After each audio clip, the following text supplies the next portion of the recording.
What's up, guys? Here with you with FC Wonderkid, episode 100th. Oh my days! With my guy, Breton. How are you?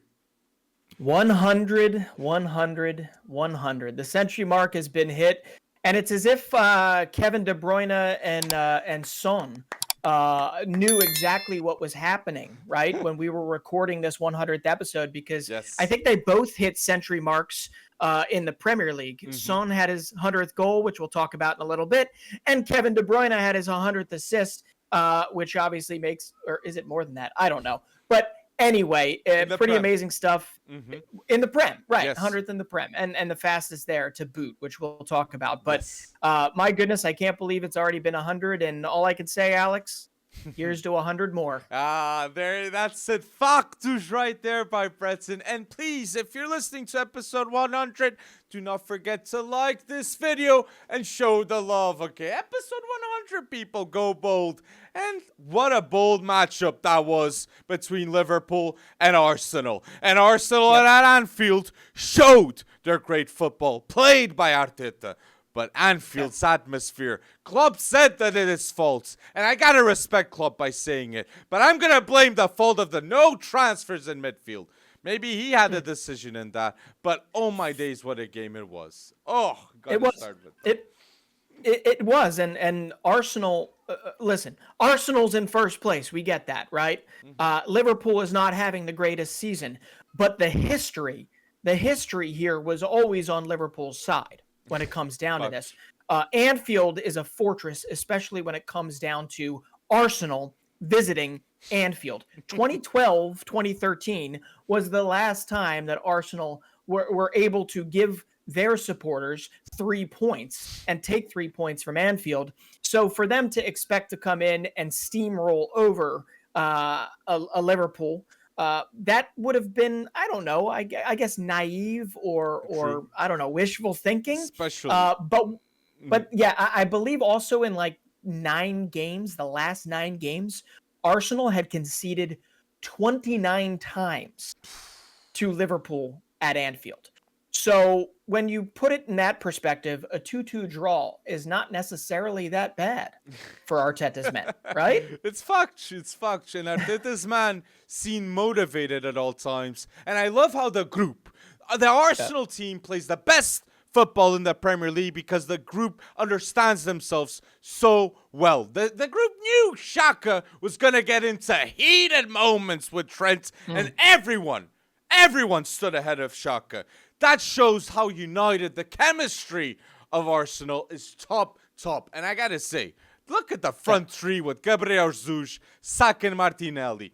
Saka goes bold at all times against top 6. And Martinelli, he is the top Brazilian. He's got the most goals scored by a Brazilian players in the top 5 leagues with 14 goals. And Vinicius Jr. is going bold too. So the offensive power of this Arsenal team, made by Arteta. That's what I got to give credit. Made by Arteta, the whole of this Arsenal team. Captain Odegaard. Trust in Ramsdale. Trust in Ben White. Trust back in Xhaka. No one would have trusted Xhaka. Arteta did. So Arteta is the reason why. So I want to. Well, let's back up for a second too, because yes, Arteta, you're right. Arteta is the reason why. But on the day, I'm going to give a little love to a guy that I have called overpriced, to a guy that at one time we could only think about the transfer fee that was attached to his name. He had not yet proven himself in the Premier League, and that is nobody but Aaron Ramsdale. True. Aaron Ramsdale saved Arsenal in that second half. Aaron Ramsdale not only saved that penalty, he on top of that delivered 2 wonderful world-class saves for them to walk out of there. For them to potentially preserve what we thought might have been a win, but for them to at least walk out of there with 1 point and at least a chance with Manchester City closing this late in the season. So I got to give as much credit as I most possibly can to Aaron Ramsdale. But you also mentioned Gabriel Martinelli. Mm-hmm. And I don't think we've done a little bit of an expose on Gabriel Martinelli. But for those of you that, know the name but don't know the history of Gabriel Martinelli, Mm-hmm. Arsenal plucked him, right, from relative obscurity, from Ituano. I don't even know if I'm saying that right. Exactly. From Ituano in Brazil before he had even played a professional game. Okay. And on top of that, they watched him and they have given him the chances that he has obviously won this club over. He is now above 120 caps. He's got 85 starts to his name, and he's now got 50 goal involvements for Arsenal. And it's funny because we're looking at this and we're saying this is the breakout season, I guess. But 14 goals, 4 assists for Gabriel Martinelli. And whoever scouted him, and his name is Francis Kagigao, I guess is how you say his name, or Kagigao, deserves all the raise. I don't know if he's with Arsenal any longer, but he deserves all the money in the world because Gabriel Martinelli was the reason why Arsenal got out to such a hot start in this match, and he's done it multiple times this season. So for a guy, it's just very, very impressive stuff. And what a fun game. What a fun back and forth game. And it's only going to make the upcoming Arsenal-Manchester City meeting that much more interesting. That is the matchup of the season, especially with the title contention between the two. So people, I want to see that. And mentioning what you said, if Gabriel Martinelli comes in with that excellent scouting report that you mentioned, mister, it's with the approval of Edu and Arteta. Edu at the time. And I'm going to say the Arsenal culture is the Arsenal culture is succeeding because of the past present of players, okay? You have Edu, sporting director. You got Mertesacker, he's the academy manager of at Arsenal. And you got Arteta, that is the manager. Players that know this Arsenal team and played at the highest level with Arsenal. So that's why, in my opinion, Arsenal are going very bold this season. So I wanted to give my credit to that. And once again, so the man that I mentioned, Francis Kagigao, he also, if I'm not mistaken, is the person that scouted Mikel Arteta back when he played for the club. Whoa! Yeah. He's responsible for Cesc Fabregas. He's responsible for, I believe, Alexis Sanchez. He has done a number. I don't know if he's still with the club. In fact, I think he is like technical director for the Chilean Federation now. But I think actually Edu gave him his walking orders back when they were going through this, right? He needed a refresh, but it didn't matter. Martinelli is there because of this gentleman, because they do believed in the scouting report of this gentleman.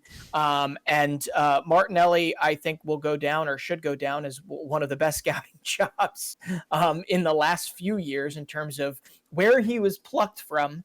And then he was just given the opportunity over time. And a lot of people actually wanted them to push Martinelli faster. They wanted him in the 11 faster. They wanted to see more of him, but they were patient with him. And my goodness, has he become one of the biggest difference makers for this Arsenal team all season, time and time again.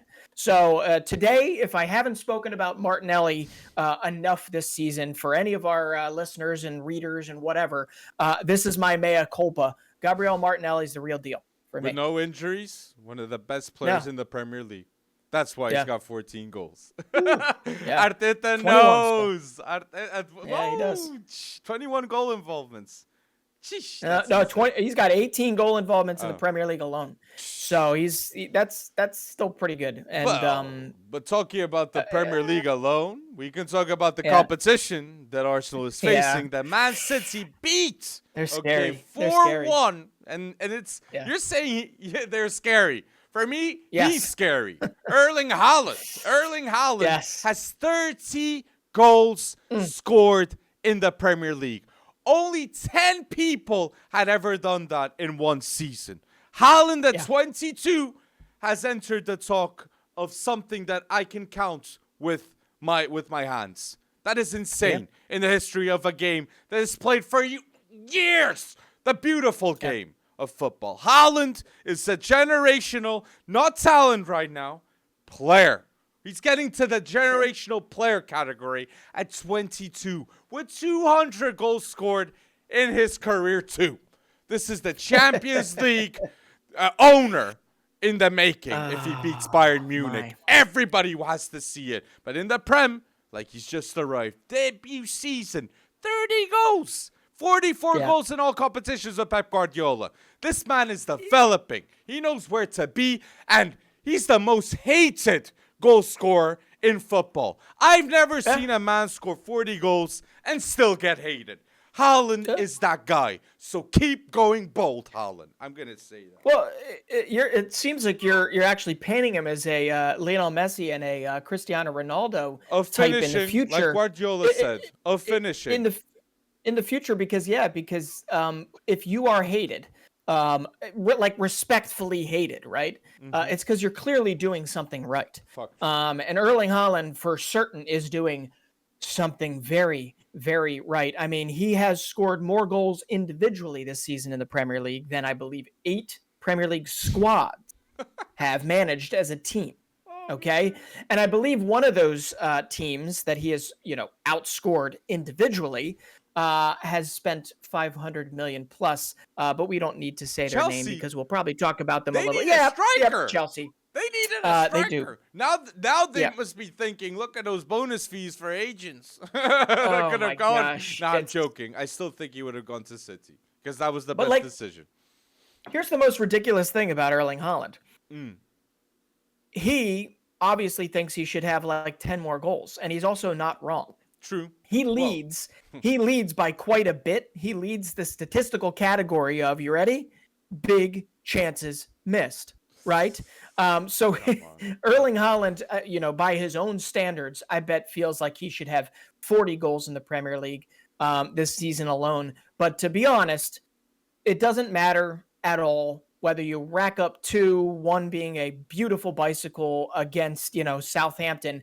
None of that matters because that stuff needs to be spread. That goal scoring needs to be spread, and it needs to happen every time he comes out. And if he doesn't score, they've got 8 wins in a row now in all competitions. They've got, the momentum, all of the momentum heading into the end of the season. They've got that date circled coming up really quickly versus Arsenal.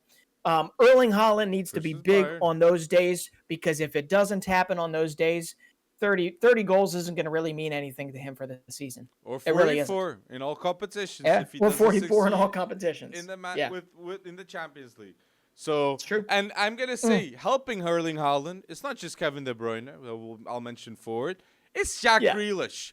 Jack Grealish is going bold since the international break. He's got 4 goals scored and 5 assists. And this man, for Man City with Pep Guardiola, he's developed a lot in the second season. First season, he was hated because of the price tag. But right now, we all understand why he came. But no, I don't want to say 100 million still just doesn't justify. It was still just justify, in my opinion. He's on his way there. He's on his way there. I mean, I don't know if 100. See, that's the thing is I almost feel like 100 million can't be justified. I mean, I think Haaland would be pretty dang close if they actually spent 100 million on him, but they didn't spend 100 million on him. And so for me is, I'll talk more with Chelsea. Yeah. You cannot say that right now with them with a losing record. You cannot say that with them with 4 wins in their last 20. Absolutely not. I know he was not a part of that. But I am saying Enzo can be on his way, but come on, you got to see a little success before you. He has not justified it just yet. No, but I can say Enzo, if you watch Chelsea, like I know you do, like you can say that he's the best player on the pitch for Chelsea. So sure, but that's not saying much right now. It kind of is if you see the quality. He's got quality, man. But we'll talk more about definitely Chelsea has quality. He definitely has quality. But yes, let's talk about Kevin De Bruyne, right? The real orchestrator here, because we can't forget him. And sometimes I forget to talk about him. And by all intents and purposes, okay, like Kevin De Bruyne isn't having his best season on the record, right? Mm. And yet he is now the fastest ever in Premier League history to reach 100 assists. Took him 237 matches, which, if I'm not mistaken, is exactly 56 less than it took a certain Cesc Fabregas. Mm. Okay, who I believe was also scouted by that Francis Cagigao guy that scouted Gabriel Martinelli. But Man, that guy's got a good track record. but Fabregas started in the Prem since he's 16 too. So Kevin De That's Bruyne true. came later. Yeah. So that shows even more greatness. Oh my! But he And did come peak. He did come peak. And greatness it is. Greatness it is. But you okay? So he needs, I believe, 2 or 3 more to overtake Frank Lampard and Wayne Rooney. So he's in 5th place all time in Premier League history. He needs 2 more to overtake Lampard and Rooney. And I think he's not going to get 11 more assists by the end of the season, but maybe he will. I don't know. Cesc Fabregas is then. That's who he'd be getting. And then I think it's kind of a stretch for him to get Ryan Giggs at 162 assists in the Premier League. But Haaland can make that happen if he stays. He could make that next happen. 3 You're right. seasons. Like I think I'm gonna say this. I really think Kevin De Bruyne was one of the greatest Premier League players I've ever seen in my life. Midfield, no doubt in my mind. I put him next to the talk of Scholes, Lampard, Gerrard. I might say he's the best assister out of the 3. Yeah. Okay. Yeah. Gerrard for me is the most complete. It's my favorite. But Kevin De Bruyne, insane assister, insane. And if Man City win the 4 Premier League titles in 5 seasons, look how many Premier League titles Kevin De Bruyne has too. 4. Yeah. 4 to his record. He's the reason why that happens. And look at the departure. Look at the boots that Kevin De Bruyne had to fill with David Silva. Look at those boots. He filled them up and became one of the greatest players in the Premier League too. And Gundogan was always involved there too. And I said it in the last pod, but I'm going to say it again. Gundogan is one of the most underrated midfielders ever. Okay, no, in the last decade.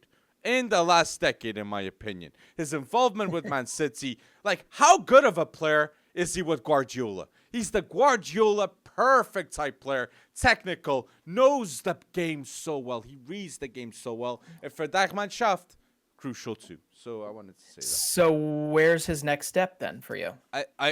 Look, Barca, I see the Barca interest in him to get him as a free agent. Would I be surprised that deal happens? No. Would I like it? Not too much. I'd like him to go back to Dortmund. I think Dortmund beats Bayern, bringing the players that want that legacy at the club. Hummels wants it, Reus wants it, so they'll be going maybe. So Gundogan can come back. Their biological clocks are ticking, so yeah, you need to get that band back together if you want something to happen there. But listen, De Bruyne, what makes De Bruyne and his record so interesting, right? Not only him hitting the century mark on, FC Wonderkid episode 100, he called us both to tell us that's what was going to happen, right? Kevin De Bruyne has also been in the league, right? We know he was with Chelsea, and then he left, and then he established himself elsewhere, and then he came back, right, and did this. Everyone that's above him currently, Ryan Giggs, Cesc Fabregas, Frank Lampard, Wayne Rooney, right? They're all Premier League for the majority of that time. And then I know Fabregas left. Hell, Fabregas, I think, might still be playing for Como as he finally retired. No, no. Okay, he's still at Como. There you go. Still kicking. But when it comes down to it, it's so impressive, the consistency, everything that he's done. And I think, yes, you're absolutely right. At least since you and I have been watching, I can't think of a more well-rounded player and a more consistent player that's been in this league in the last 10, 15 years. So that's bold. So Man City, Arsenal, bold, but we're hyping it up. We're hyping it up. So you're more inclined to who right now? Just out of curiosity. Right now, City looks like a beast. I don't know what to do. I don't know what to say. The 2-2 at Anfield, I actually think is a good result for Arsenal, even if they feel like they lost an opportunity. But Manchester City, the way that they're steamrolling people in the Premier League is what scares And in all this conversation, we don't even say Mahrez Phil Foden, No. Julian Alvarez. Mara- That if Right. they were in other teams, we Right. most likely we would be mentioning them a lot more. Maybe. Mahrez had an off game too, but it was Southampton. I mean, they should have steamrolled him. So, I think Mahrez is probably more than likely a guy that winds up being the difference maker for Manchester City on the day versus Arsenal. But I don't know. Right now, I'm gonna in that man-to-man or in that team-to-team matchup, first versus second. I think I'm gonna take Manchester City winning. What? And then Arsenal loses the title because that would be a huge win psychologically for Guardiola's man. Oh man, that's bold. But if you're enjoying this video, don't forget to like episode 100 here on YouTube. Follow us on Spotify and Apple too. Oh, mentioning disappointing and all that, I gotta say, I watched that Tottenham Brighton and I was very, very disappointed with the refereeing. That was one of the worst matches I've ever seen in the Premier League with refereeing. Unfortunately, I'm not going to say in my life because I see some Portuguese matches have bad refereeing too. But that Prem game was very, very bad, in my opinion. One of the worst. But there's bias. There's bias in the Portuguese matches. There's not bias in this particular game. Although I'm going to admit, I guess I am now a Brighton fan because after watching that game, I was physically annoyed. I honestly, I'm not normally one to scream conspiracy or whatever. That was just bad refereeing. I mean, to miss 1, to miss 2, to miss 3. The Mitoma penalty. And then, the Mitoma penalty, the handball that didn't look like a handball to me, that would have been given elsewhere. There was so much. But it had everything. That's for dang sure. The De Serbi, Stellini, the red cards. Who the heck knows what the long time... Stellini didn't involve himself in it. He was literally... still red carded. It's still red carded. Like, the ref came to him. He didn't know how to react. So there's a huge penalty that Mitoma should have been awarded. And then you see Stellini leaving the pitch when he's not even involved in the altercations with De Serbi. Insane. I know he's Italian, but come on. It's not a disagreement between Italians. Like, come on. Do you think it was De Serbi, like, pointing at him saying, I'm probably going to take your job? I'm probably going to take your job. Is Spurs coming for De Serbi, maybe? I don't know. I think, honestly, he's already shown enough with Brighton that, they better lock him down and make sure he doesn't. Look, there are going to be a lot of people giving him a call. Look, if I am Tottenham, sorry. Yeah. If I am Tottenham, I'm giving a call to Nagelsmann, Luis Enrique. Zidane would just refuse the call. Graham Potter right now. I think Graham Potter would be interesting. I think every fan right now would be like, okay, Graham Potter at Tottenham? Understandable.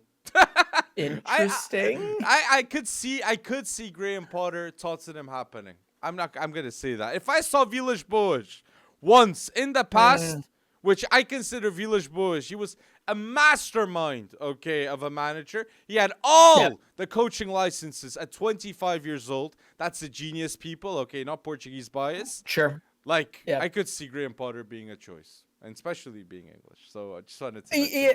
That is interesting, and that is one that if it wasn't following directly Antonio Conte, I would almost say Mourinho. There's no truth to that whatsoever. But I almost feel like I don't know the big name guy that's already been done by Spurs fans. I don't know if they want this. Conte has worn them thin. So I actually could see some Potter love maybe there. Oh, I don't know. Well, in the past, Tottenham got Mourinho, got, like you said, Conte, got André Villas-Boas, 3 managers that were at Chelsea. I could see Graham Potter being the 4th one. Maybe I'm forgetting a 5th and a 6th, but I really could see Graham Potter. Go get Lazio's, go get Mauricio Sarri, right? Bring him back. Sarri. We're gonna mention Serie A for. He's got him in 2nd place. I don't know how many SIGs he's gone through while he's been doing it, but my goodness, Sarri's not saying sorry over in Serie A. But for Tottenham, this was an important win though. 2-1 win to Brighton. I know the refereeing's still bad, and you mentioned Son. Son Yeah, became that the goal. first Asian player to score 100 goals in the Premier League. That is Huge. history in the making. And Son will be a huge influence for years to come for the Premier League in the Asian market too. So Absolutely. great congratulations to Son, an ambassador of the beautiful game in Asia. So thank you, Son. Absolutely. I think the refereeing for me bothered it to the point where it also overshadowed yet another awesome game by Matoma. Kaoru Facts. Matoma he's a force, man. An absolute force, and it watered down what has happened with him in the last couple fixtures. He just became the highest scoring Japanese player ever in the Premier League history. So you're talking about two Asian footballers here, one South Korean, one Japanese, both showing out for their respective clubs. And Matoma, I don't know how you keep Matoma in a Brighton shirt for too much longer, unless, of course, Brighton gets European football, right? Gets European football. I mean, are we looking at the possibility that Brighton becomes like a perennial top sixer, top sevener, top eighter? That none of that makes sense because you've got McAllister, you've got Caicedo. It almost seems as if they have convinced them that they should be staying long term. Somehow, De Serbi has turned Solly March into one of the more consistent footballers in all of the Premier League. Okay, he's fourth in the Premier League in big chances created. Solly March. And then you've got Matoma coming out of nowhere. They spent peanuts on him.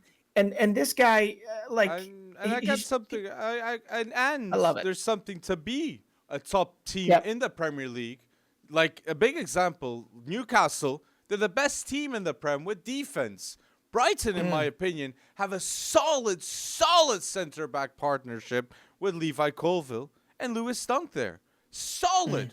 That Lewis Dunk for me is so underrated, Breton. For me, one of the best center backs in the Premier League. I would have loved Southgate give a bit of love and would have just gotten one selection. Okay, one selection. If Maguire's there, just give one selection to Lewis Dunk. No, but what I mean, you can only have one, Alex. Dunk or Tomori. Who's he going to give love to? Tomori should give love to Tomori. Yeah, come on, Champions League man of the match. Oh, Champions League man of the match. It's some given games. But Lewis Dunk with Brighton coming back. The Brighton list of players. You say Solly March. You got Lewis Dunk. You got Caicedo. You got McAllister, World Cup winner. You got Evan Ferguson, one of the best Irish talents I've ever seen, okay? Levi Colville, excellent loan. Like, excellent decisions at the club. And De Zerbi being the manager. So I'd say Brighton is a top 10 club. No doubt. Good, because I agree with that. And I actually think that they're a little more, or they're getting to the point where they're going to be more ambitious because the next gen is already there. I think another year, another season of Roberto De Zerbi with Julio Enciso. I have liked what I've seen so far with his transition into the Premier League. And he hasn't played too much with them, but he got his first goal the other day. And I really believe that not this season, but next season, you're going to see a big season from another Paraguayan that is not named Miguel Almiron. An Argentinian. Buonanotte. Buonanotte? Oh, and Buonanotte, yeah. Buonanotte has made big strides. Already made his debut. I mean, that's the thing. Brighton signs him and then they play him, man. And they've got others that can come back in after seasons on loan. And they're not just buying them to flip them, although maybe they are. But you've got Denis Undav, who hasn't done really anything for them yet. You've got Simon Adingra, who's been big for Saint-Gilloise, who you'll see in the Europa League quarters. So there's just a lot of great stuff. And I don't know who said it. I don't know if I agree with it. But somebody out there said Brighton is the best, most well-run Premier League club. And depending on what your metrics are, I don't really know, but I love it. I just love how they're run. I love it. And if I'm going to go to to England right now, to be honest, going to a Brighton game, it's not tops on my list based on all the places I got to get to. But it's getting up there, man. I want to go to a Brighton game. I really do. I want to go. So consider me a fan. And to go with your argument of someone saying that the best Premier League club best management of a Premier League club is a Brighton, like the contention with me is with City, obviously, throughout the Sure. years, obviously great decisions, and Newcastle Sure. now. And I haven't seen Early. City like recently without Guardiola, Yeah. and Newcastle without Eddie Howe. But Brighton had to be without Graham Potter. It has to be Yeah. answered our question, so it's the But management. listen, only one of those three did not receive a ridiculous capital injection or is owned by some sort of a, shady entity, if you will. Eddie And Howe. that would be Brighton. Eddie So Howe. Oh, Newcastle, yeah, okay, yes, true. just meaning Newcastle is obviously owned, and but yes, their Yes. early day, not redemption story, but their early day kind of, the It's true. early days, early returns are very good for Newcastle United. And And wait, hold on, like, because that's a great segue. mhm. What are they with five Premier League wins in a row? They dispatched Manchester United and then dispatched, I believe it was Brentford, Yes, Brentford. over the weekend. So my goodness, you got Alexander Isak already. I think he's got 8 goals in 9 Premier League starts now. You can start, and I think we can probably say it together right now. Newcastle United is going to be playing Champions League football. You really believe in that? I do. Oh, Tottenham ain't going bold. Yeah, I believe in it. Well, Alexander Isak with 7 Premier League goals in 12 games. Like, that's the start of the right decisions that you were mentioning. With 70 million that was spent, and that's something that Brighton wouldn't do. Like, that's what I just wanted to mention that. But Isak doing that, Botman being there, Pope. Yeah, I think Newcastle top 4. Still 9 games. Is it 8 games or 9 games? I don't. They're on 29. They're on 20, Man, 29. So nine games, I believe, left. I think United will get the top 4. Ooh. I think Man United gets the top 4 in my opinion. So you put if- Newcastle ahead of Man United for the top 4. Yeah. Yeah, I think I would. So the best defense in the league. That's true. That's a valid point, and they're going bold with that.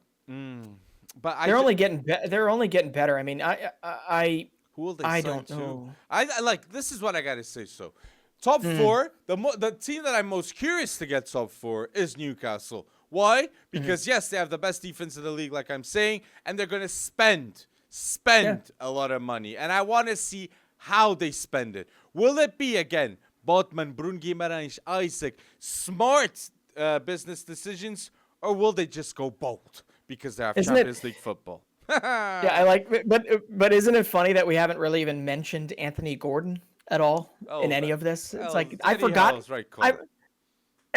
Eddie Howe's right call, but at the same time, I mean, what this kid? I don't know. I saw a video of him. I mean, he's looking less and less like the. Okay, you know what? I'm not even going to comment on it because, frankly, he's a young kid. He's trying to get his lay of the land, but my goodness, they overpaid for him. Everton, in my opinion, made the right deal getting the 40 million for him to leave. Well, Boom. Everton did There you go. Everton did get a 2-0 loss too. Like They did get that. So United. Everton, if you want one positive piece of news, you won that transfer. You won that transfer by letting go of Anthony Gordon. But yes, you're not winning fixtures, which is probably what you'd rather be doing. But as they it won stands, Sean right? Dyche. They won Sean Dyche in all this, and I think Yeah, Sean Dyche they will did. be the reason why they don't get relegated because things were really going down the drain with Everton. So Man United did win 2-0 against Everton, and in that game, I gotta say, Man United are desperate to sign a striker. Now it's more noticeable than ever. Weghorst ain't doing it. Osimhen, Kane, Gonçalo Ramos is going bold every game for Benfica. Come on, Man United. But just except the last one. Well, he did Except score. the last one. He did score, but he didn't go 100% bold. But he did score. But listen, Everton right now, Everton without Jordan Pickford is already a championship side. Onana, though. No, I'm joking. Onana wasn't that great against United, but yeah, Jordan Pickford saved them time and time again. And you know what? If Anthony could hit the broadside of the barn, that game probably would have been 5-0. I can't tell you how many times was it Bruno sending those those through balls, Mm-hmm. just burning Ben Godfrey. Anthony, you have to give him some credit for getting on the end of it, for making the run, for getting one-on-one versus Pickford. But my goodness, if they can get Anthony and they can get Sancho even 20% more incisive than they are currently, then Manchester United will get outright Champions League football. I agree. But until then, right, that game, I looked at it and I get it. I see incremental growth in Sancho. He did supply an assist. I did see great hustle and great vision in some respects, or intelligence from Anthony. You're just missing that finishing product. You really are, and you got to expect more from 170 or 180 or whatever it is collectively they've invested in both of them. But that's the only thing they're missing right now. True. And I'm not here to say Garnacho is better than Anthony right now, or Garnacho is better than Sancho right now. To be honest, to be a world-class club again, to be a Premier League contender again, you need all of them to be able to hit the same gear at the exact same time. You need Garnacho, you need Anthony, you need Sancho, right? Or you need somebody that's going to actually do the job. But it is of like all the goofiest stats out there in this realm, in this Premier League season right now. It is the fact that David De Gea is somehow leading the league along with Nick Pope in clean sheets with 13. Okay? Because when I think of Manchester United season right now, I think of a 6-3 loss to Manchester City. I think of a 7-0 loss to Liverpool. I think of a 4-0 loss to Brentford. I don't think of 13 clean sheets out of 29 because the other 16 games and a loss to Newcastle. Yeah. Because the other 13 games, or the other, 16 games, Manchester United have conceded 37 goals. 37 goals. Ooh. It's absolutely ridiculous to me. So it's going to get more defenders. They need options when Casemiro's out. Like, look at the amount of goals they must have when Casemiro ain't there because of McTominay. Yep. It's ridiculous. And what do you think about this? Like the Rashford injury, if that's groin, which it looks to be groin, he's going to be out a while. Garnacho has to step up. That's the moment. Yeah. It's the moment that comes from necessity. And I hope to see that. Garnacho or Sancho. Sancho, I could see Sancho having his moment now. Now's the time for Sancho to go bold. But mentioning go bold, now's the time. Now's the time for change. Now's the time for this. My last topic here in the Premier League has to be Chelsea. Because the disappointment keeps on happening. And a 1-0 loss to Wolves now. Like, oh my days, Lampard. I'm just going to say this. If James Corden had a say and who the manager of Chelsea is with Frank Lampard, and I'm seeing some outlets saying that's the biggest, it's ridiculous, and it's embarrassing for Chelsea fans to see that. Just the news, just the suggestion that James Corden had something to do with the decision of Lampard being the Chelsea manager should be repulsive for Chelsea managers, Chelsea fans. Like, I just can't think right with that because it's ludicrous. He's a West Ham fan. Like, what? Yeah, it reeks like, it just reeks of not desperation. I don't know. And to be honest, Todd Boehly. This is all Todd Boehly's mess. All of this.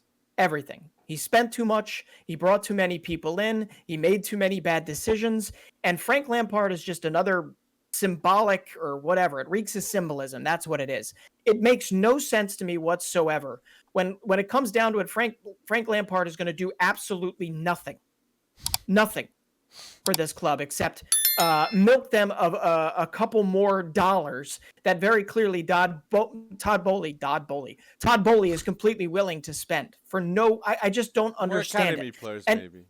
And academy players. There's no way to the first team anymore. I mean, I'd rather you're in 12th place. You've got a losing record. You've got who? You've got Manchester United. You've got Arsenal, and you've got Manchester City ahead. On top of that, you've got somehow still a Champions League visit to the Bernabeu ahead. Okay, and I'm looking at this and saying, like, you've already lost every one of those young guys that you decided you were going to spend a little money on, right? Like we've all forgotten about. Why am I forgetting his name? Who? The Mudrik. Villa kid. Mudrik's already getting. Carne Chukwuemeka. Yes, Carney Chukwuemeka, who was Villa kid. And then I look over at Aston Villa, which has actually run well. You had Stevie Gerrard, you had Unai Emery taken over for Stevie Gerrard at Aston Villa. They had 12 points in their first 13 games. And with Unai Emery, they've got 35 points in their next 17, behind only Arsenal since he's taken over. They're up to 6th place in the table. And guess who he's using? He's not using new players necessarily. Mm-hmm. He's turning Ollie Watkins into one of the most informed strikers in the league. True. Right? He's actually coaching. Mm-hmm. He's coaching. And he's also turning Emiliano Martinez into one of the better goalkeepers in the league. I'm not saying he wasn't from what he did with Argentina at the World Cup, but he hasn't been that way in the Premier League just yet. And recently, he has been very, very informed for Aston Villa. And he doesn't care. Unai Emery doesn't care that people aren't talking about them. In fact, he probably likes it better that way. Mm-hmm. And here they are marching up the table, right? And you look at Chelsea and everything just seems like a stupid sideshow. James Corden, sideshow.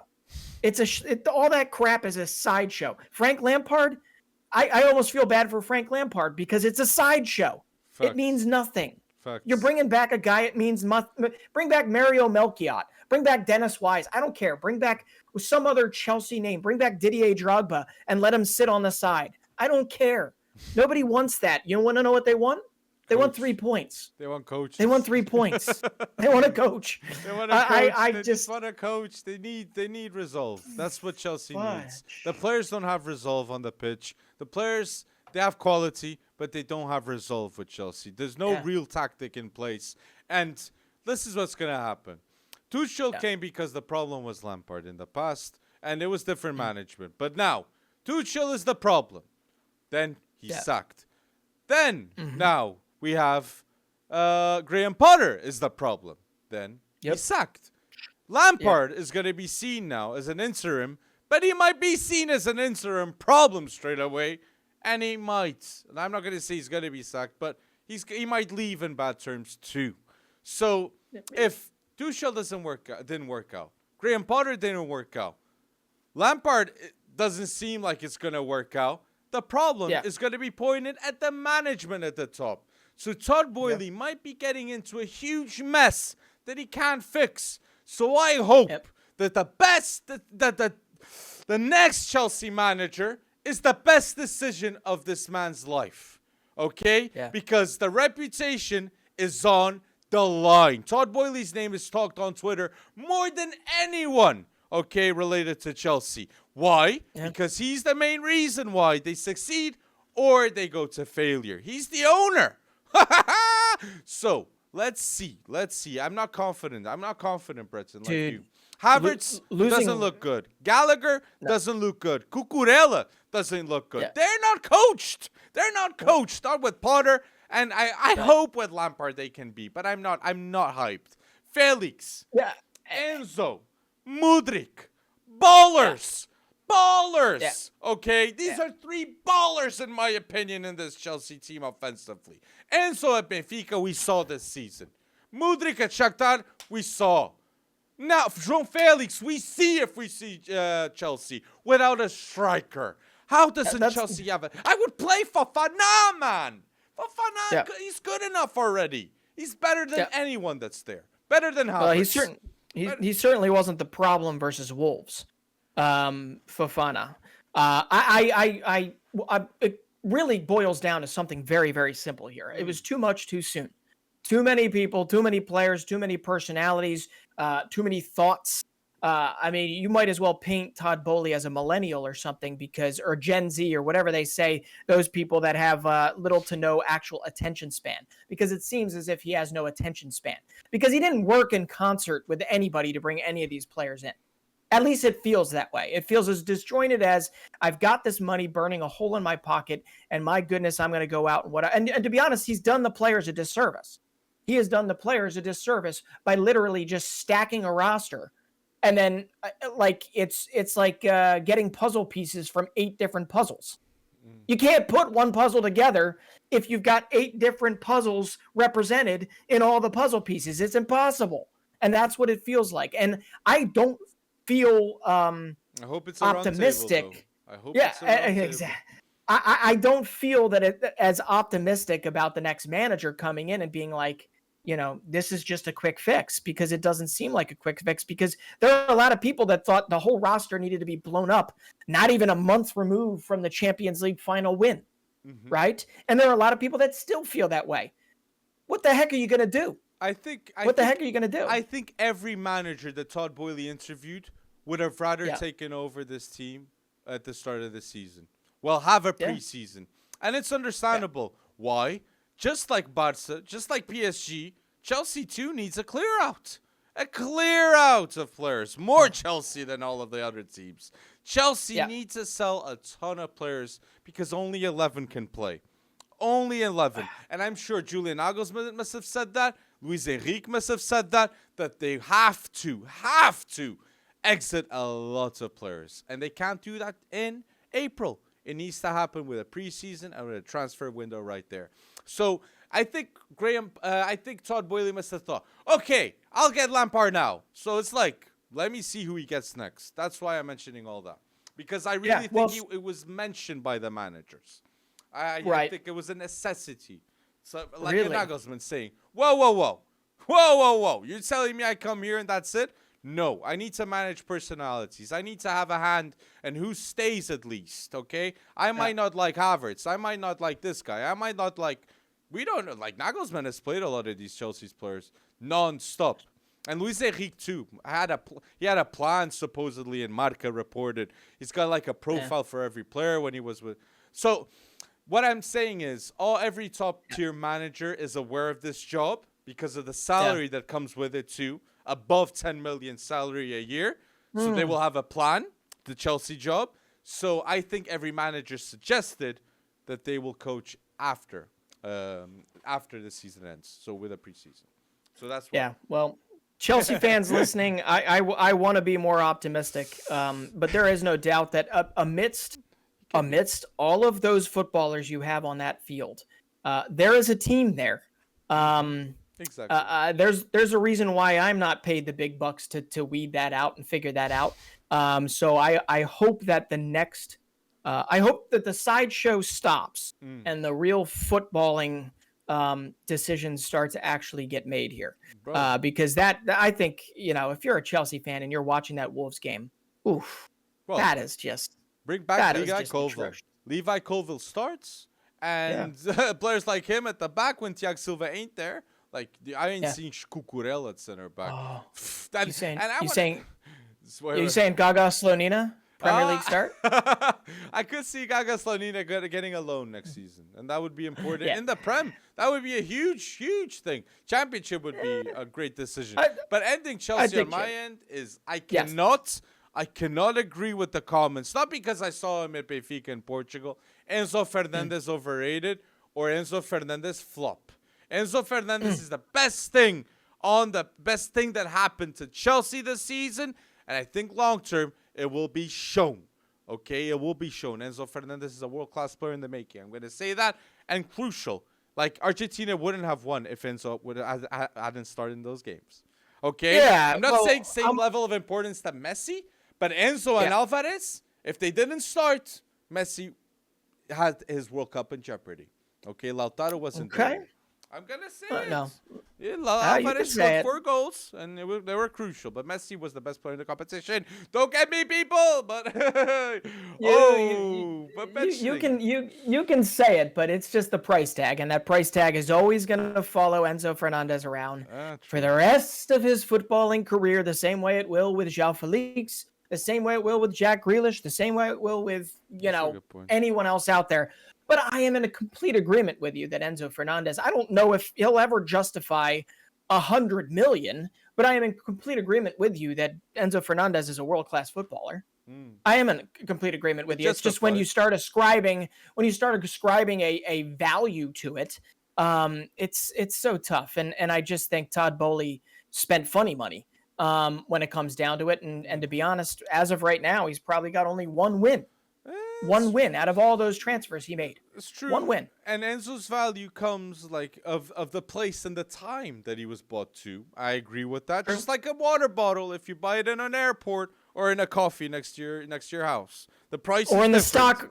Or in the stock market when you're buying at the top. You're supposed to buy at the bottom, Todd, not at the top. He's buying at the top. Enzo will stay at the top, though, Bretson. I'm going to say that. Yeah. Enzo will stay at the top because I believe Enzo will be one of the best midfielders in the Premier League in the next 5 years. I'm going to say that.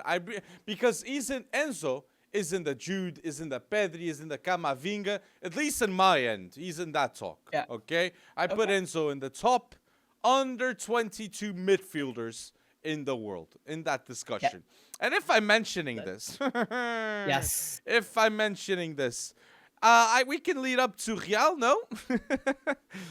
Yeah, I think we can lead up to Real because my goodness, what a weird Jekyll and Hyde week for them. Oof, that was a weird up and down. Yes, it was. One thing's for sure. Kareem the Dream, when he's in Ramadan season, he just did for the first time in his career, a back-to-back hat trick. And oh my days, against Barca of all teams? That's historic. Copa del Rey, 4-0 win from Real Madrid. Vinicius Junior 2. Best Brazilian player right now. No doubt in my mind when I say this, Vinicius Junior, masterclass 2. Like a legacy. When he does this with the Real Madrid camiseta. Yeah, and then Real Madrid met Samuel Chukwueze.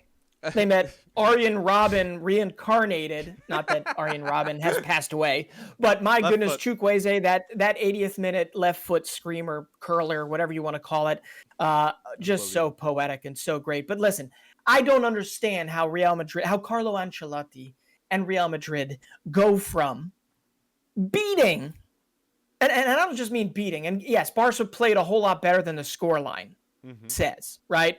But beating Barcelona 4-0 at Camp Nou midweek to literally book their ticket to the Copa del Rey final and then return and lose a 3-2 match to Villarreal in which Samuel Chukwueze took over. And that first goal was as nice as his second goal. That first goal, he juked, I think, Nacho Fernandez. Who was that?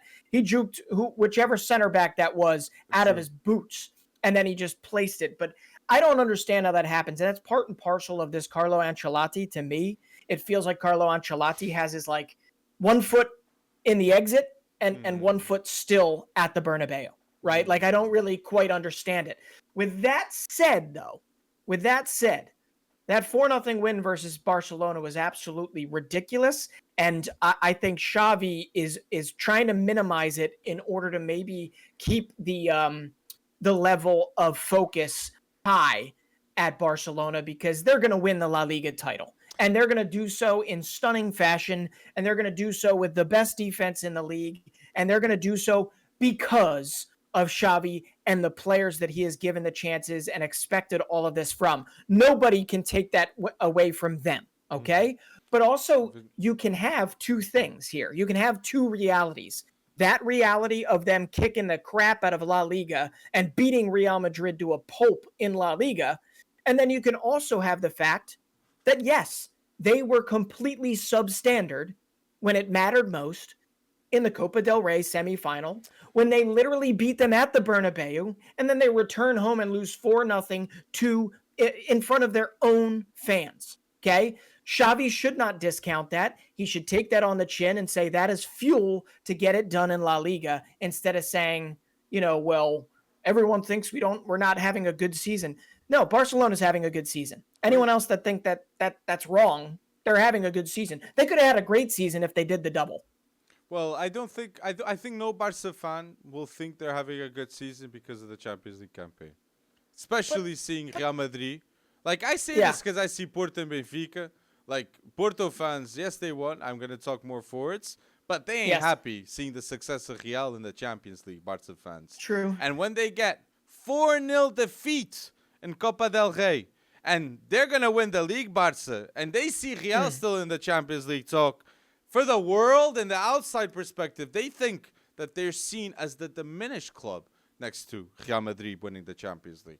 So Xavi, I'm going to mention Xavi first, but I just want to say one last thing with my Real talk is, for me, it's scary that Vinicius Jr. this season has 21 goals scored, okay? And he's still developing at 22 because his best season, last season, he had 22 goals scored.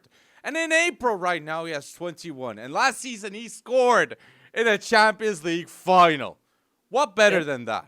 What better than that? You know? So, and who assisted was Valverde.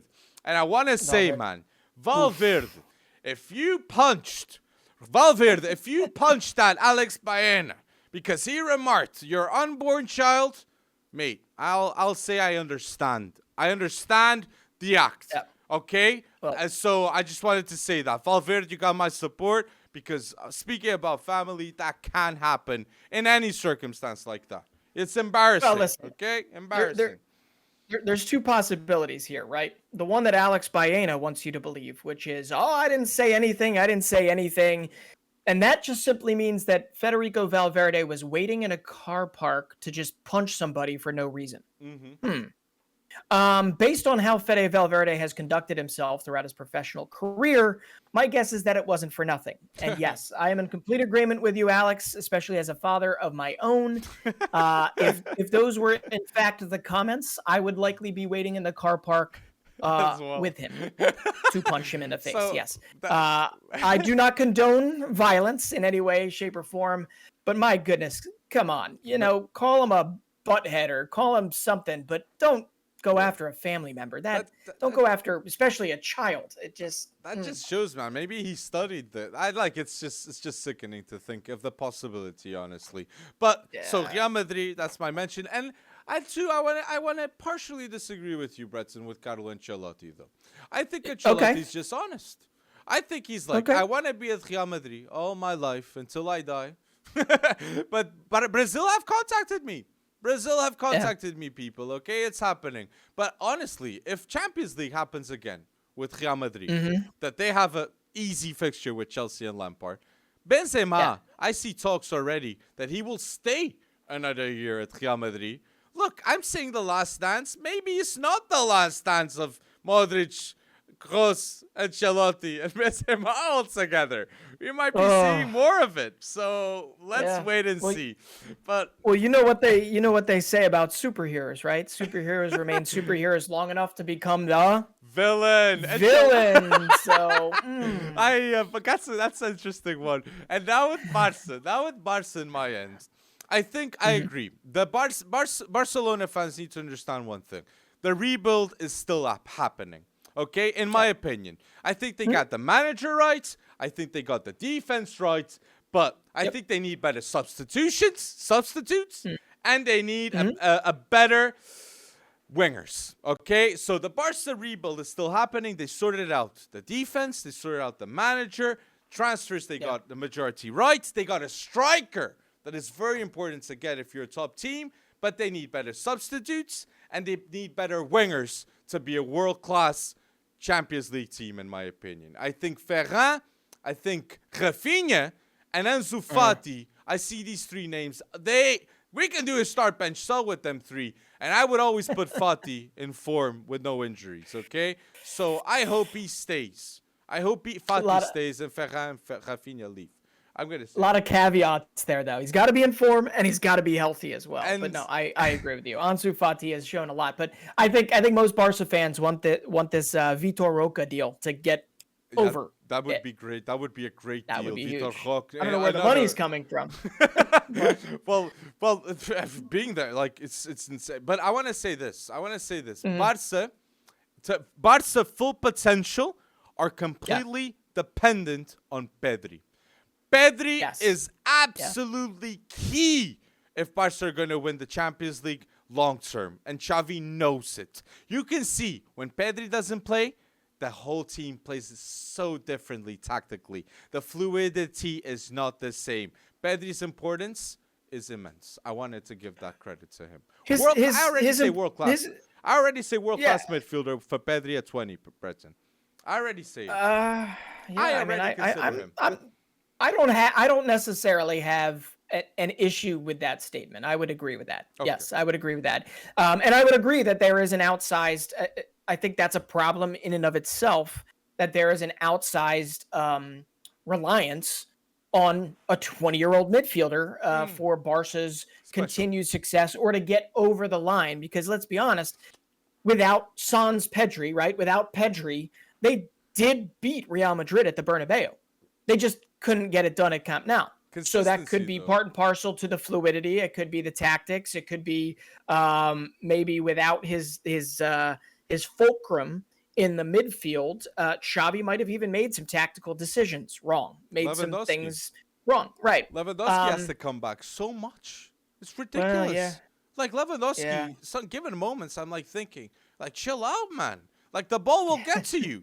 And Pedri gives that. Like, and why do I say world class, Breton? Because the list of comparison, like, okay, Modric, ageless. Modric, I can't say Pedri is better than Modric, okay? But if I was to pick on a stock long term, I'm picking Pedri. And Pedri too, like midfielders, again, not mentioning Modric, different category. I can't see any center midfielder I'd pick ahead of Pedri. Yeah. No,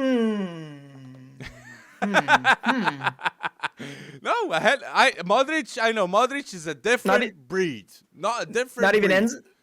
Not even Enzo. For me, Pedri is the best center mid behind Modric, and it's so ridiculous to say like Jude Bellingham is the one leading up in this discussion too, and he's under 20. Well, I am gonna say it. I mean, obviously, there's caveats thrown out there about Pedri too. He's got to be healthy. Like offensive mid, 10 midfielders. I know the discussion is different. I get you, people at home. You must be, Kimmich, De Bruyne, Rodri, the Casemiro. We're talking specifically center mids. Like the position itself is very different now. 4-3-3 is not a 4-3-3 when it was Xavi and Iniesta. Football's changing. So wanted to say that. But you would also agree that Barcelona is not going to have the multitudes of success if they have to continue their over-reliance on a 20-year-old midfielder. 100%. I mean, Barca dependent on Pedri and Ronaldo Araújo. 100% dependent on these two players. Yeah, the Champions League they need depth. They need a roster, which plays back to your point that yes, and I agree with you that the rebuild is just happening. I mean, this is like, he hasn't been around.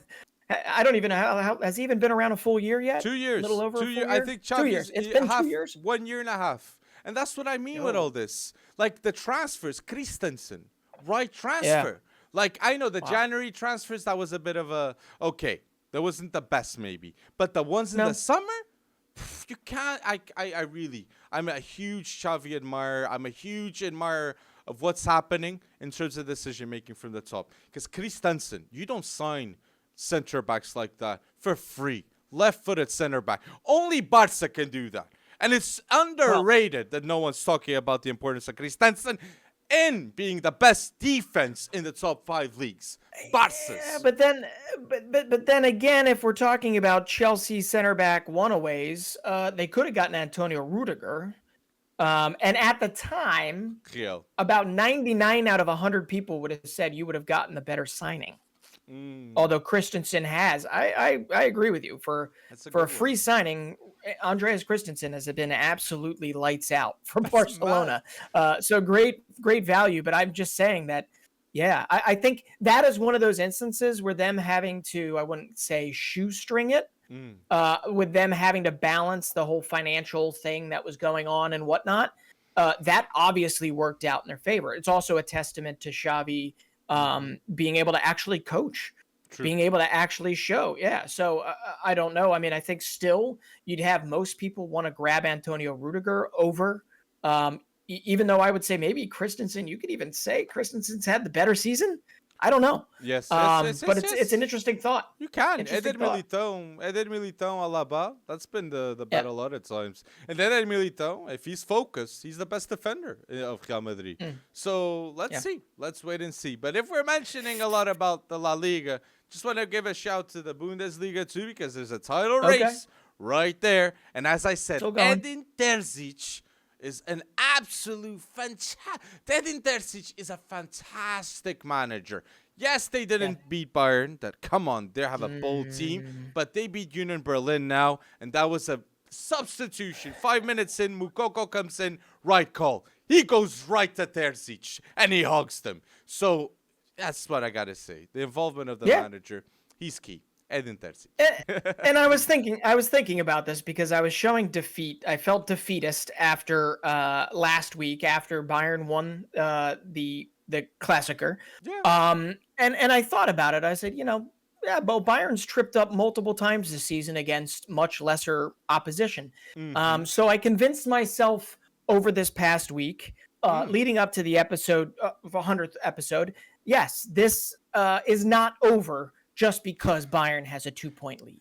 This is not over. Bayern's got a massive, massive Manchester City behemoth waiting on the horizon for them. And they don't have the depth yet that I think Thomas Tuchel wants. So when it comes down to it, I am going to say Dortmund still does have a chance. The issue and the bigger issue here is, do I feel comfortable saying that Dortmund could actually win their way out of their remaining Bundesliga fixtures? And that I think is a little bit tough because they've still been kind of on and off right now. And I want to see it happen. I want to see a fight to the end here because everything else seems to be opening up except for the Premier League. I could see a fight to the end. I could see a fight to the end. And I hope you're right. mentioning Bayern, I want to say with Bayern Munich, my take is in this part, and I really think it's fucked right there, people. Bayern Munich with Thomas Tuchel are going to have the two of the best center backs in the world with Upamecano and Matthias de Ligt. No doubt of what I'm saying right now, okay, I have. Because Matthias de Ligt and Upamecano's involvement offensively has been immense with Thomas Tuchel now in his arrival. Okay, I can see it. The way de Ligt took initiative and had a golazo against Freiburg. More to come. Leader mentality. And Upamecano will improve too with that. So I wanted to give a big credit. With 3 center backs, Upamecano and de Ligt right there. Oh my God, it's ridiculous. It's just ridiculous. So that's my shout. That's my shout. That was an absolute rocket. And wonderful. But listen, if you're going to talk about the Bundesliga, I have to talk about Serie A pretty quickly. Napoli is obviously on their way to shoring it up. They're back to winning in Serie A. Now they've got the Champions League to face ahead. And I'm looking down, and obviously the fight is for 2nd, 3rd, 4th, 5th. It's for the big Champions League spots, right? And what am I looking at? I'm watching, and I've seen it. I've been watching the results, and Maurizio Sarri's Lazio has now consolidated 2nd place. They are now in 2nd place. I believe they have 5 points. Now, Juve, if they didn't get the deduction, they'd probably be up there. But listen, Maurizio Sarri, when we think about Inter and we think about, you got Lukaku, you got Lautaro, you got Barella, we think about Juve, we can name all their players. We think about AC Milan, you can name all their players. You think about Roma, we can certainly name Jose Mourinho. You think about Sarri's Lazio, and you can name Ciro Immobile, and you could probably name Sergei Milinkovic-Savic, and maybe Luis Alberto. But beyond that, I don't think people realize that in 2nd place, Lazio have not finished 2nd place or higher in Serie A in over 2 decades.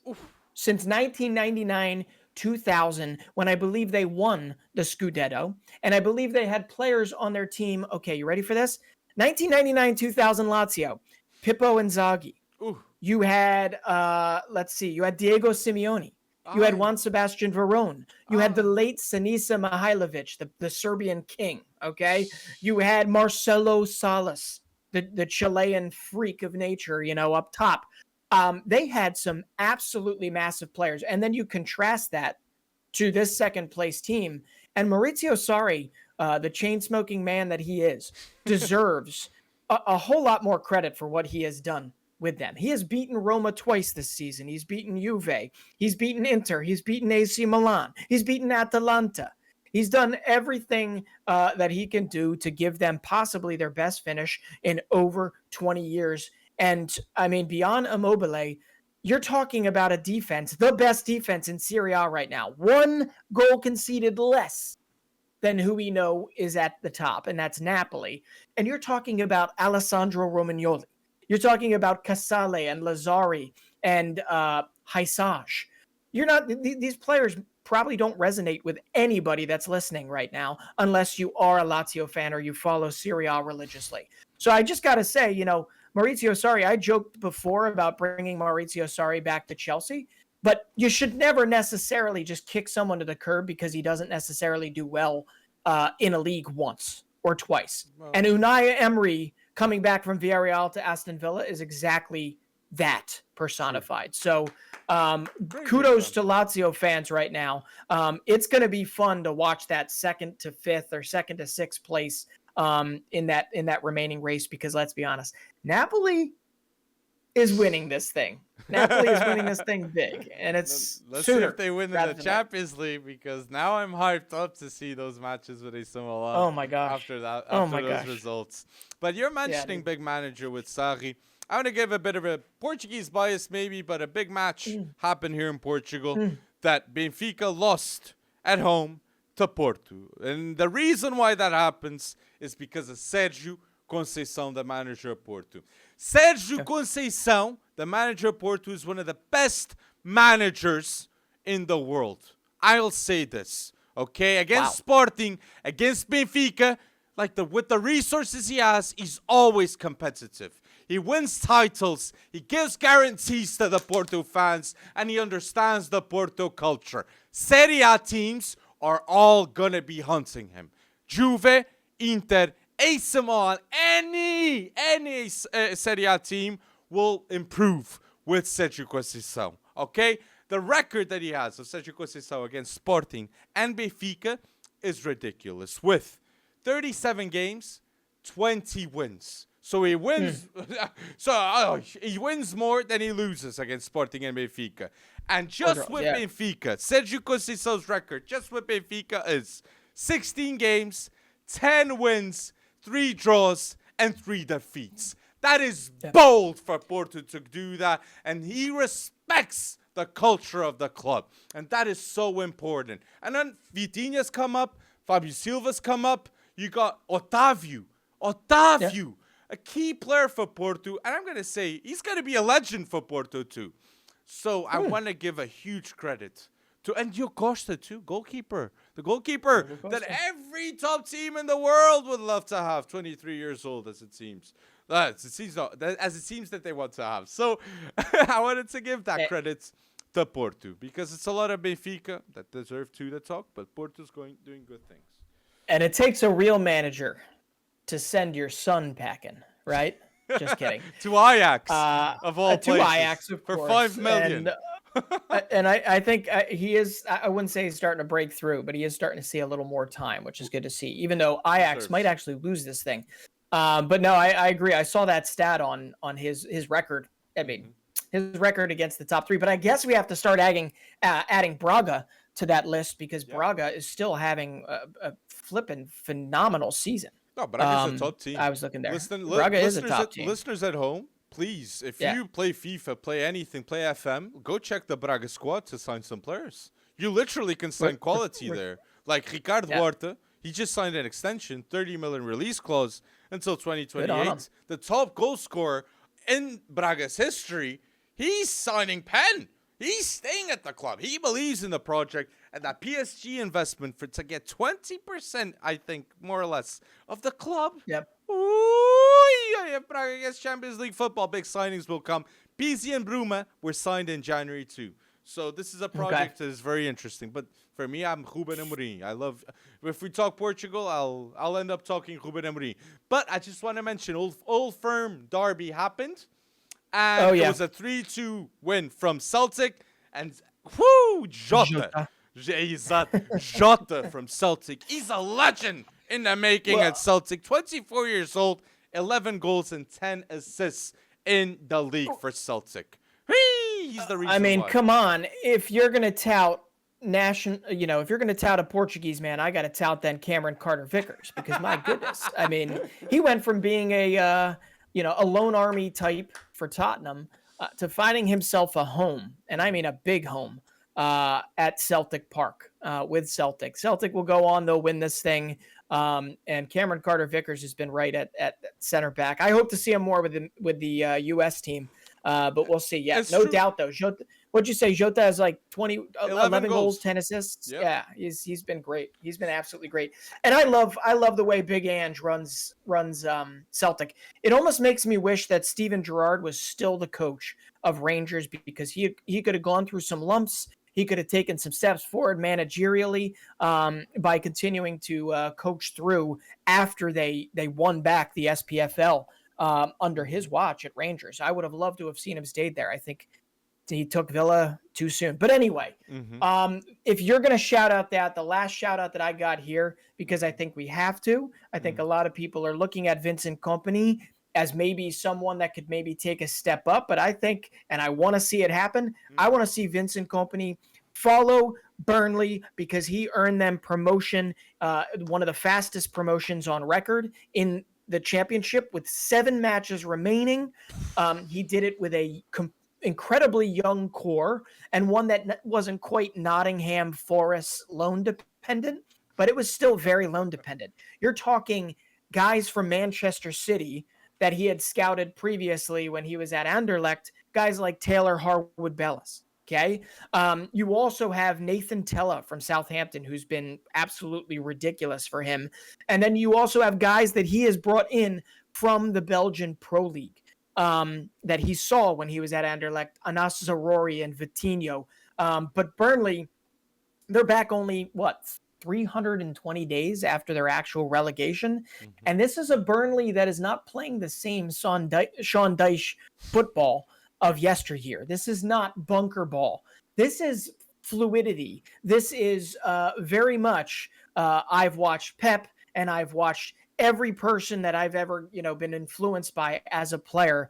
And I have turned them into one of the more dominant championship squads in England. So I'm not going to necessarily say that I'm going to be a Burnley fan next season, but they are the first ones that have booked their promotion. And my goodness, they have done so with class. Oh, and by the way, one of their top loan players that they brought in, Chelsea kid, Ian Maatsen.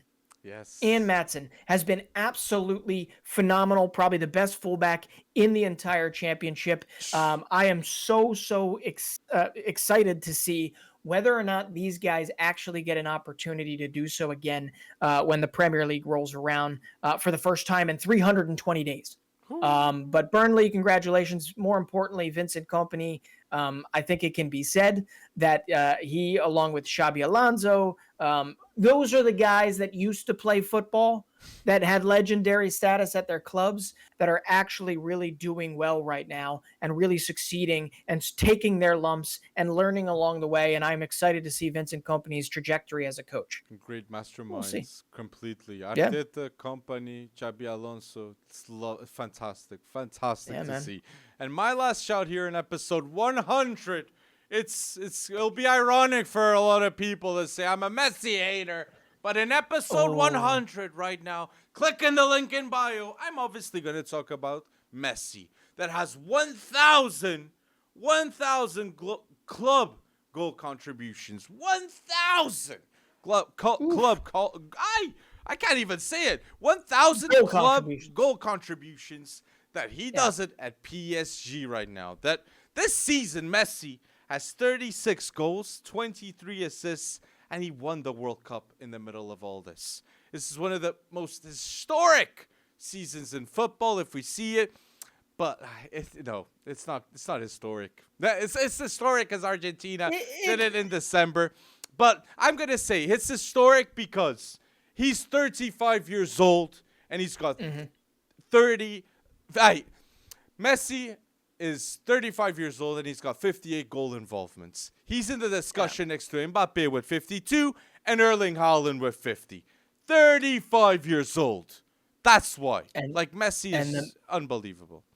and the man is still getting whistled at Parc des Princes, right? What? Messi was Um, whistled. Hey, yeah, embarrassing. not against Nice, but the game before that, when they lost to Lyon, he apparently was But whistled at. PSG Um, is an I, inevitable rebuild. You know, it's just PS, inevitable rebuild. Messi will leave. Neymar will leave. Mbappe will leave. Zaire yeah, Emery's there. Nuno Mendes is there. Vitinha's there. You got good young ballers right there. So I hope yeah, PSG just invests in the youth long term. and if you're gonna win the Champions League, and you can't do it with the aforementioned Messi, Neymar, and Mbappe, uh, at least I don't know, bring back Moussa Diaby or something, right? I mean, that guy's lights out right now. There's a myriad of players you could have brought back, that would give you the depth and also not strain the FFP bill if there is such a thing for PSG. But I'm gonna say it again. If PSG wants to ever win a Champions League, I believe that they do need to retain Christophe Galtier, and I Mm-hmm. do believe that they need to retain Luis Campos because No. they need continuity. But here's what I'm going to say: based on the fact that they're whistling Lionel Messi, my guess is that PSG fans do not believe that. They They do don't. not believe that. They I believe it from a footballing side of things, but I Galtier don't no. think it will ever be kept. So whoever gets Galtier next is going to be a happy person. I That's all I'll say about that. I don't know if I'm with you with Galtier. I've seen some remarks at Nice of how he Yeah, deals with players and stuff like that. I am not tactically wise. Galtier can be a genius, and I think Luis Campos would appoint someone like that because he understands football in a deep way. But I they don't know they did player they did some management.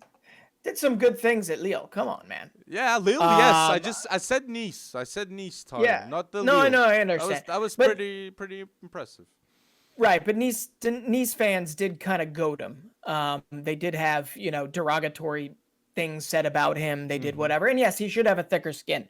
But yes, what almost got his head taken off at this most recent game, apparently he went up and gave a sarcastic thumbs up to the Nice fans after winning that game against them. And the Nice fans literally had to be held back, including some players, I think, had to be held back from going up to Gaultier. So yeah, but then again, and I'm not necessarily saying Gaultier is Jose Mourinho, but come on, I mean, all managers that have whatever, that they have Not the some same issues with level. certain players. Ah, sorry. Not the same level, but he's done some things without being PSG's coach that nobody else, Hmm.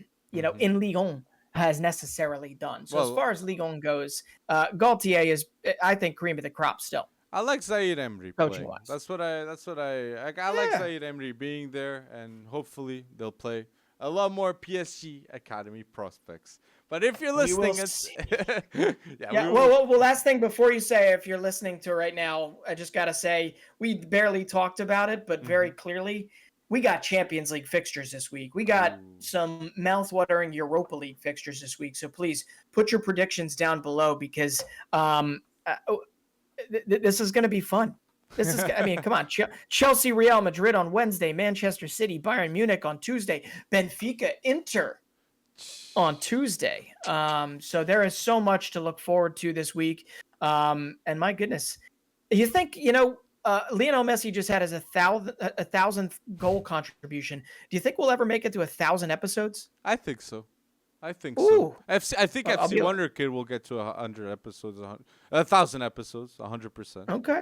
A hundred I percent. mean, And I know, let's see for the well, future, but it might be yeah, another other podcast getting more episodes and definitely counting all of them. 1,000's easy, yeah. We'll have see. to go bold. So people, if We you're will. listening until now, do not forget to like this video. It's a huge help for me and Brendan. And again, thank you so much for going bold until now.